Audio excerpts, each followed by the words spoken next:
What is going on, football fans? Back at it with another New York Giants video. Hopefully you guys are recovering from that debacle that we watched yesterday as we watched the Philadelphia Eagles absolutely destroy our football team. Something that I can't say I was surprised going into that game, being that we were starting Jake Fromm at quarterback, and we found out, at least through one game, what we got there, and not very promising.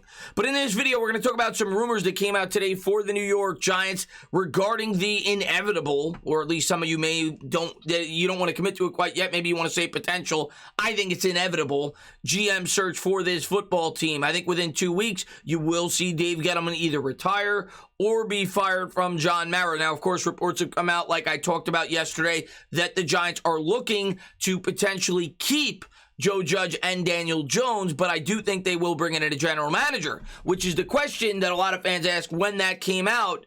Well, who are you going to get to be able to take this job? And I don't think you're going to be able to get the best candidates if you're saying that Joe Judge and Daniel Jones have to stay on, especially factoring in the cap situation for the New York Giants. I don't think there's going to be, a guy like Ed Dodds, I don't think he's going to be rushing to take this job. But at least according to Peter King, expect the New York Giants to look for an outsider. He says ignore the noise out there, and that could be good. Now, some may say, like I've talked about, that if you hire an outsider, it may potentially give Joe Judge a longer leash. Now, of course, if the team progresses and does better, you have no problem with that. But if the team really struggles, you would hope as a Giants fan that they would look to move on after the 2022 season if they bring him back for a third year based off the progression of this team in year two. Now, there are examples, and the New York Jets are a prime example of the Jets when they moved on. They brought in their current general manager, due in large part to the fact that he had ties with Adam Gase. And after 1 year, he had no problem firing Adam Gase. So it could happen. It doesn't necessarily mean that Joe Judge is going to be here much longer. Douglas was able to do it with the New York Jets.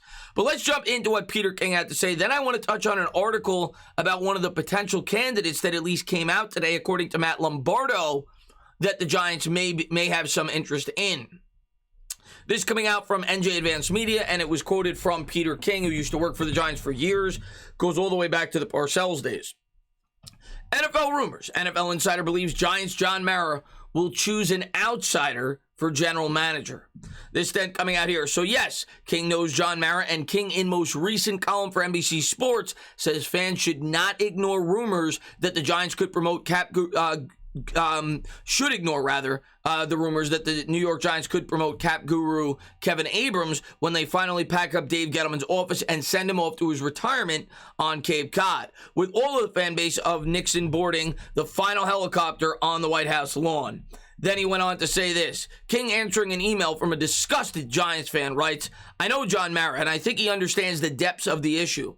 I don't think he will fire Joe Judge, but obviously Mara will replace Dave Gettleman, and I will be very surprised if Mara doesn't go outside the organization to do so.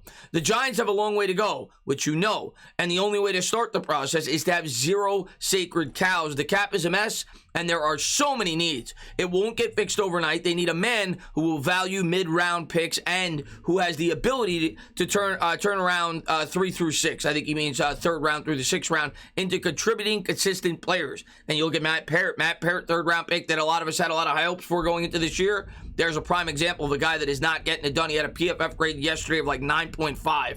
Didn't even know the grade could go that low. And then aside from getting a quarterback you can win with, that's how you win today. Oh, and they should not give Daniel Jones a guaranteed deal for 2023, assuming his neck injury could clear up before next season.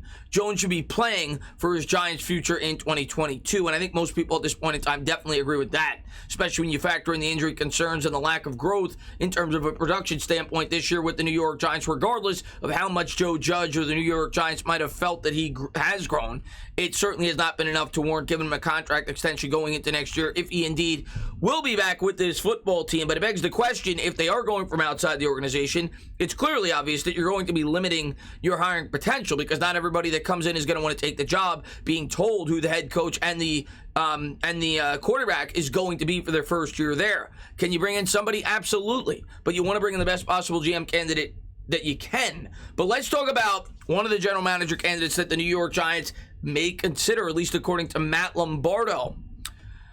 Following Sunday's reporting that the New York Giants intend to keep head coach Joe Judge and quarterback Daniel Jones in 2022, league sources tell FanSided that John Dorsey, And Alonzo Highsmith, who's actually a former player and has worked with Dorsey in the past, didn't do a whole lot of research on him. Dorsey is a former GM. He's been a GM for the Kansas City Chiefs and the Cleveland Browns. We'll get into some of the things that he accomplished with those two teams. Are New York sites as general manager if Dave Gettleman retires or is fired after this season? As FanSided previously reported, Dorsey, currently a senior personnel executive for the Lions, hopes to interview for GM's jobs this offseason. The former general manager of the Browns and the Chiefs, Dorsey drafted 16 Pro Bowlers into the NFL during his 7 seasons at the helm of each franchise. So, in his 7 seasons of a GM, he's drafted 16 Pro Bowlers. It's pretty impressive. Now, why did he lose those jobs? Well, let's dive into that. Let's see the reasons why both of these organizations ended up moving on from John Dorsey. Dorsey spent 5 years with the Chiefs. He spent 2 years with the Browns. 2013 to 2017 with the Chiefs. 2017 to 2019 with the Cleveland Browns. Then he was a front office consultant with the Eagles in 2020 and is currently, I think, at the same position that O'Brien is. Kyle O'Brien, who's currently on the New York Giants staff, he vacated the Lions, and he's currently in that position, senior personnel executive with the Detroit Lions, and apparently Dorsey is now looking for another spin for his 3rd GM opportunity, and who knows how many teams are going to be looking for a GM this year. The Giants certainly will be one of them. I'm not too sure how many other teams will be looking for one, but will they bring in Dorsey for an interview? And if they do, is he somebody who could be a guy that the Giants feel is a guy that could get this team back on the right track? He has shown in the past that he is equipped to turn around bad organizations. The Cleveland Browns, even though he was only there for 2 or 3 years and ultimately ended up losing his job, due in large part to the fact that the locker room was a mess his second year there when expectations were heavily raised after they traded for Beckham, and the fact that Freddie Kitchens failed miserably as a head coach. When they replaced Kitchens, that team really got put back on track and made the second round of the playoffs, which is about as far as they've probably gone in over 20 years. So he deserved at least some credit, even though a lot of Cleveland Browns fans may discredit him for the job that he did, and maybe they like the guy that's come in and replaced him. And you know, Jedrick Will's obviously a pretty good pick, so on and so forth, but he had to do some good things there with the Cleveland Browns, and he definitely did a lot of good things with the Kansas City Chiefs. But let's jump into it right now. Dorsey selected Travis Kelce in the 3rd round of the 2013 draft, and he selected wide receiver Tyreek Hill in the 5th round of 2016. He slid back and landed Chris Jones in 2016 in the same draft as Hill. He also threaded the needle by trading for Pat Mahomes at the precise spot in the draft order where he would still be available without having to break the bank. Personality conflicts and behind-the-scenes issues were to blame for the Chiefs' decision to allow Dorsey to walk when his original contract was up in 2017, and he was quickly replaced by Brett Veach. Since then, Dorsey has spent time, as we said earlier, with the Browns, the Eagles, and the Detroit Lions. So you look at that resume. Pat Mahomes, Tyreek Hill, Travis Kelce, the 3 biggest names in that Chiefs offense, an offense that has won a Super Bowl.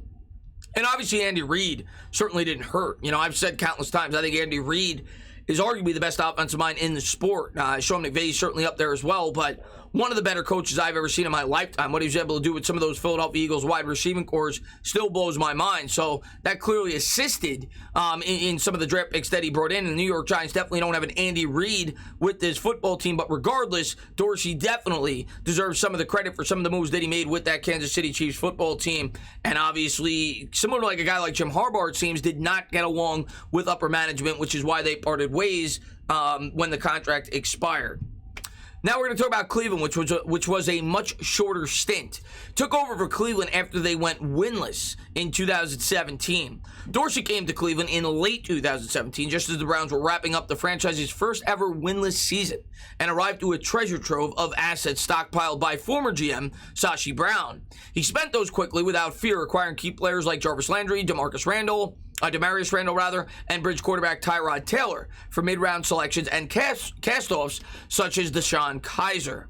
He later spent the 35th pick on Nick Chubb, and I skipped the part where he drafted Baker Mayfield. Now, Mayfield first overall clearly does not look like the hottest pick right now, and that was a controversial pick when the Cleveland Browns made it. But looking back, and I'm not a big fan of Mayfield, you know that if you watch my channel, based off the fact that Lamar Jackson was never in contention to go that high in that draft, and based off the fact that most people didn't have Josh Allen near that high. It was really between three quarterbacks there. It was Rosen, Darnold, and Mayfield. You could at least make the argument that the best choice out of those three ended up being Mayfield. Of course, Mayfield inherited a much better situation than the other two quarterbacks, but obviously doesn't look like the best of picks. Nick Chubb at 35th overall clearly looks good. The strong offensive line that Cleveland has obviously has a lot to do with that. Who finished in the NFL and he took Nick Chubb 35th overall, finished second in the NFL in rushing yards in 2019, and in his second offseason acquired Odell Beckham and Olivier Vernon in exchange for Kevin Zeitler and Jabril Peppers and a first-round pick and a third-round pick, and we're obviously very familiar with that as New York Giants fans. I think that was a trade in the end that really didn't work out too well for either team. I thought when they made the trade could work out for both teams, and it was a rare trade where it didn't work out for either one. I understood the trade from the Browns' perspective at the time because that was a team looking to really accelerate the process, a team that had not won in forever, and they were trying to get their young quarterback another premier weapon. They already had Jarvis Landry on the team, and I think most people, when they made it, were in agreement that it was probably a good trade for the Cleveland Browns. New York Giants were looking to rebuild. We know the whole story, and they were looking to start from scratch. So I thought it made sense for both teams, and in the end, probably didn't work out for either one, and was at least partially the reason why he lost his job. But I think the biggest reason why he ended up losing his job was probably due in large part to the fact that Freddie Kitchens did not work out as a head coach, and I read a number of reports that there was a lot of tension from within the locker room. They said that Dorsey was impacting the starting lineups, so on and so forth. My overall opinion on Dorsey, listen, the guy's 62 years old. He clearly has an eye for talent, though. You have to give him a credit for some of the draft picks that he did, in fact, make. Travis Kelce, Tyreek Hill. You're talking about arguably the best tight end and one of the top 5 wide receivers in the NFL. Pat Mahomes, arguably the best quarterback in the NFL, even though I would probably say he's second or third. But regardless, you're talking about some premier talent. He also came up with the Green Bay Packers initially, where he was a college scout. I think from like 2003 to like 2011. It was a long time period. They took Aaron Rodgers during that time period. Not to say that he deserves a lot of credit. I have no idea. But regardless, he clearly has a resume. Now, he's 62 years old. He does have former GM experience. And he's a guy that I'd at least be open to, that the New York Giants are bringing in for an interview. And maybe he could right the ship for this football team. Is he a long-term answer? Probably not. He's 62, going to be 63 years old. He's shown in his 2 previous destinations that he has not been able to hold a job due to the fact that he doesn't get along with upper management, or the fact that he was not viewed as a long-term answer with the Cleveland Browns. They only gave him 2 or 3 years. They severely disappointed his second full season there with the Cleveland Browns, and that is why they ultimately ended up moving and cleaning house. And then they made the playoffs the next year, due at least partially to some of the players that he provided them with. But the Giants definitely need a strong decision maker. I'd be open to Dorsey. I'd at least be open to an interview. Is he my dream candidate? No. But I think as Giants fans, we need to realize we're not necessarily going to get our dream candidate, because this, quite frankly, is not a dream destination. Dorsey at least has some success in his previous stops. As always, guys, if you liked what you watched, please subscribe. Drop a comment. Maybe give me a little thumbs up. Cheers.